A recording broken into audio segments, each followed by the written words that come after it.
Every individual that has participated in the electioneering campaign needs to be carried along, and they need to be appreciated. As the DG said earlier on, that we are looking at 2027 is round the corner, so all the hands must be on deck. Okay, man, there's a lot of disunity on the support group. What is your advice? Oh? There's a lot of disunity in support group. What will be your advice? No, there is nothing of such. Even if there is disunity, the best way to solve it is to go to the round table and, discuss it and you move on.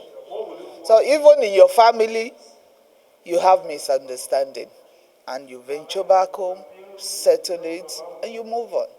There is always, you have to forge ahead, but there bounds to be misunderstanding within the family, within the husband and wife, and amongst the children. You can't throw your better part away because you have misunderstandings there. So the women are complaining of marginalization in the last election. They didn't do well.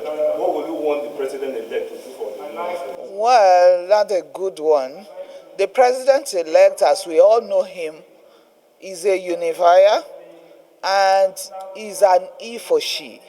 Man, you see, you can tell that from his administration in Lagos State, that he was the first governor that has a woman.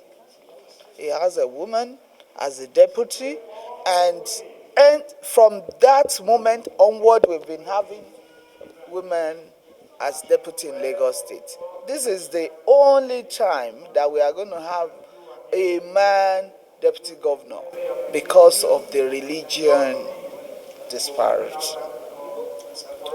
Thank you. Yes.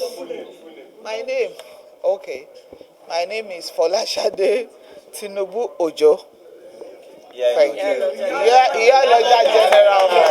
I want to pronounce it the way my TG pronounces it. Iyaoloja.